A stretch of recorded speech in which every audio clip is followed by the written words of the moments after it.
We had just arrived in the city center. My brother and I had found a good job and planned to stay here. We had even planned to bring our parents after a while when we settled down, but we all know that this is not easy to do. First of all, we had to look for a house. It was very hard. The prices were exorbitant, and worse than that, the cheap houses were more dilapidated and usually on the outskirts of the city, which made it difficult to commute to work.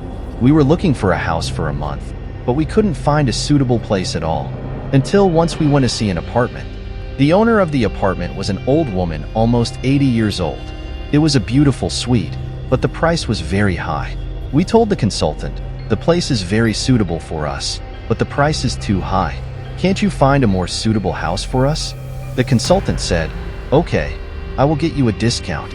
We said, "The price is so high that it will not work even with a discount." The old woman, who seemed to hear our words, said, "I have another house around here. If you want, I can rent it to you for half the price here." We accepted and went to see the house. It was unbelievable. A large villa house with a garden in the middle of the yard, which, of course, was not taken care of for some time. Some of the windows were broken, but the house was clean overall. It was hard to believe. The house was almost 3 times the size of the apartment that we were going to rent, and that too at half the price. I told my brother that we went hunting, and he also nodded. I quickly told the consultant, "We are renting here." The consultant also said, "Come to the office so we can do the work." The old woman said to the counselor, "You go in the car. I will talk to these 2 young men and give them some advice. I will come and walk together." The consultant left. The old woman pointed at me and said, "Never go in the basement. I still have things there. I don't want them to be touched or lost. Besides, I don't have a place to put them. So if something goes missing from there, I blame you." I nodded as I stared at the basement door, which was separated from the yard by a few steps. He continued, "Reach the flowers in the garden. You should water them twice a day. Besides, never shovel the garden or plant anything in it." I looked at the dry garden behind the old woman and nodded with a frown. Then he said, "I will rent the house to you under this condition. If you think that you cannot do these things for any reason, it is better to put restrictions on it." I quickly answered, "No, all your orders will be implemented one by one. You can be sure that we water the garden twice a day. We never plant anything in the garden, and the basement door will be closed to us forever." The old woman nodded and moved towards the door. He suddenly stopped, turned to us, and said, "Don't worry if you hear strange noises at night." When he came back, I recognized a smile on his face, but I wasn't sure. I was a little scared. Now he was no longer sure if it was the hunter's house or us. But what I was sure of was that we would not be able to find a house with this good price anymore. So if there was a leopard in it, I would deal with it. We were at home for 3 months, and I didn't feel anything strange. We watered the old woman's dry garden twice a day. Due to this continuous watering, many weeds had grown in it. I wanted to turn over the garden and plant some beautiful flowers in it, but I was afraid that the old woman would find out and cancel the contract. One day when I was watering the garden, I stared at the underground door. It was a metal door with thick glass. The color was red, which turned brown over time. I thought to myself, what is in this underground that the old woman is so important to him? If I was a boy 10 years ago, I would have gone underground right now, and I didn't care if the old woman canceled the lease or not. But I was no longer that brave boy. I got lost in thought, and at first, I thought I was delusional. But when I saw it again, I was sure that it was not delusional. I called my brother loudly and kept my eyes on the door to see if he came again. My brother reached quickly and said, "What happened?" I said, "Something was moving in the basement.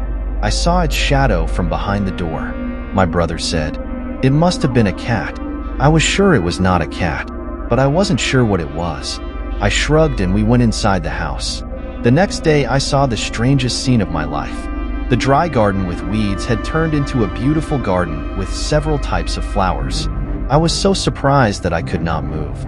I said to myself, maybe my brother did this, in which case he had broken the old woman's bed. If not, who would have done this? My brother, who had just woken up, stood next to me. He put his hand on my shoulder and said, "You are very beautiful." I said, "Did you do this?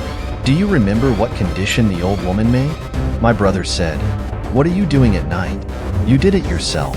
No matter what I did last night, I couldn't stop you." I don't know where you got it from. I froze and felt dizzy and dry. I did not know what happened.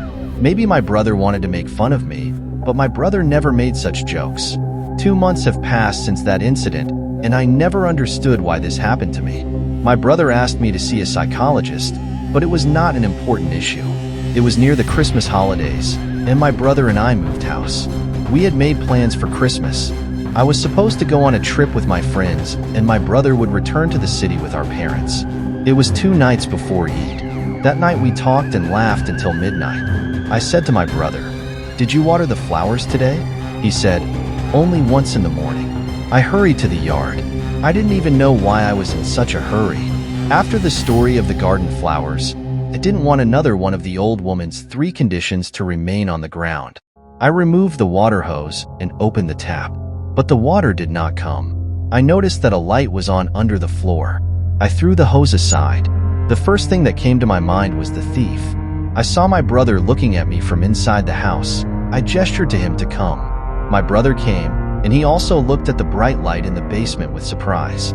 We took 2 pieces of wood from the garden and moved them to the basement. We slowly opened the basement door and entered. As soon as the door was opened, a mass of air moved out, which smelled of dirt, waste paper, and rotten meat. We looked around. There was nothing. "It seems that no one has stepped foot here for years," my brother said. "The light must have turned off by accident, and it turned on again by accident." After a soft blow, he hit the light and the light went off. We were shocked and were coming to our senses when someone knocked on the door. We quickly came out of the underground and went to the door. I opened the door. The old woman was behind the door. He said angrily, "You violated all 3 conditions." I said, "But no, I'm not like that, I'll explain." The old woman said, "No explanation is necessary. You were supposed to fulfill 3 conditions, 3 simple conditions, but you could not do any of them." I wondered how he had figured it out so quickly, but the important thing was to make sure we had somewhere to stay after the holidays. I said, "Please don't throw us out. We are going to go on vacation. We will talk to each other after we return." The old woman smiled and said, "Shall I throw you out?" "No, I don't want to throw you out. The game has just started and you are not going anywhere." He suddenly turned and left. His words were very strange, but there was something more strange than that, and that was that the whole time he was talking to me, he was looking at a vague point behind me, a point near the basement door. My brother and I looked at each other, shrugged, and went back inside the house when we suddenly noticed that the light under the floor was back on. I said to my brother, "Go turn off the light. Let's go to sleep." I was entering the house when I heard the sound of my brother's scream and turned back quickly. I went to the basement and saw my brother standing on the side with a bloody nose. He said, "Something black hit my face." I didn't understand what it was. A few drops of blood dripped from his nose and dried immediately. I squatted down and touched the ground. The ground was almost hot. I looked around and there was a big box under the floor, a tall mirror covered with a sheet, and several boxes containing only paper and clothes. I said to my brother, "Let's see what is in this box." My brother took a knife and broke the lock of the safe. There was nothing inside the box except garbage.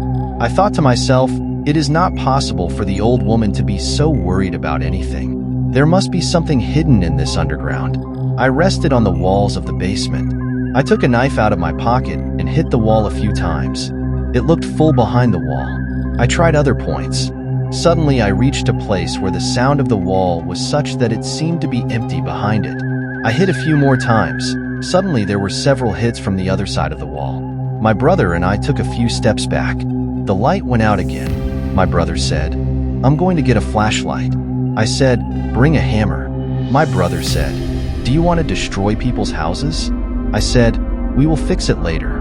When my brother left, suddenly voices started whispering from the other side of the wall. The whisper was not clear. I was scared and pressed the knife in my hands to defend myself. The hair on my body stood on end, but I didn't want to show weakness. My brother came back quickly. He was also afraid to stay alone in this house. He gave me the hammer, and I started to demolish the wall. Suddenly, the wall collapsed, and the bodies of 3 people appeared through the wall. We took a few steps back. Suddenly, we felt the warmth of someone's breath behind us. We quickly returned, but there was no one. The sheet on the mirror moved. All was coming out of the mirror. My brother and I were walking back and forth towards the door. I threw the hammer at the horror under the sheet, but it missed the horror and hit Ione. The sound of breaking and ear-splitting screams was heard. My brother and I quickly got into the car and went to the house of one of my friends. We didn't want to stay inside this house even for a second.